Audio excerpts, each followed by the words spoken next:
नमस्कार, मी प्रीती खंडागळे. आवाज इंडिया मराठीमध्ये आपल्या सर्वांचं स्वागत आहे.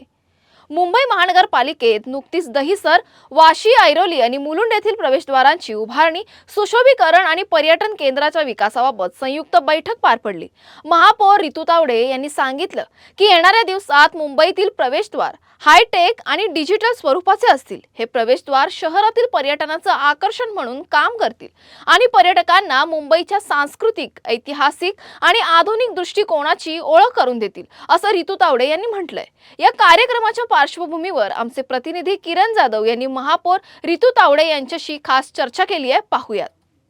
माझ्यासोबत महापौर रितू तावडे जी आहेत, ज्यांनी आज जे मुंबईचे जे प्रवेशद्वार आहे त्याच्या सुशोभीकरणाच्या कामाला सुरुवात केलेली आहे. मॅम, काय सांगाल? एक चांगली सुरुवात करताय. मुंबई हे एक जागतिक दर्जाचं शहर आहे आणि त्याचं आकर्षण फक्त भारतालाच नाही, सगळ्या जगाला आहे. आणि पूर्ण आपल्या जगातले पर्यटक मुंबई बघण्यासाठी फोटो काढताना तुम्हाला दिसतात. तर या मुंबईला अधिक सुंदर मुंबई बनवण्यासाठी पण त्याचे काही अटी, शर्ती किंवा नियम असतील, ते सगळे आम्ही विचारात घेऊन ती संपूर्ण जबाबदारी तिकडच्या सहाय्यक आयुक्तांना दिलेली आहे. आणि सहाय्यक आयुक्तांनी संपूर्ण माहिती घेऊन येणाऱ्या 15 दिवसात इतर सगळ्या प्रवेशद्वाराची पूर्ण इत्थंभूत माहिती माझ्यापर्यंत आणून देणार आहे.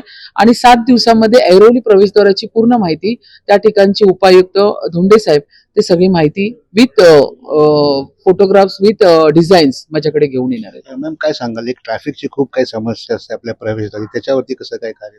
आम्ही रस्त्याचे, रोडचा RL या सगळ्या गोष्टी नियमात धरून आम्ही या सगळ्या गोष्टी करणार आहे. ट्रॅफिक आहे, ट्रॅफिकला कंट्रोल करण्याचाही आपला सगळा विचार चाललेले आहे. बऱ्याच विषयांवरती आता टप्प्याटप्प्याने चर्चा होणार आहे. तर ही जी राहिली होती ही चर्चा मी आज करून घेतली, पण ह्याच्यानंतर माझी प्रायोरिटी असणार ते मुंबईचा पाणी पुरवठा, जो उन्हाळ्यामध्ये खूप मोठा प्रश्न भेडसावतो, आणि त्याच्याबरोबर नाली सफाई. थँक्यू. हे होते मेयर रितू तावडेचे. कॅमेरामॅन दत्ता प्रसाद सह किरण जाधव, आवाज इंडिया.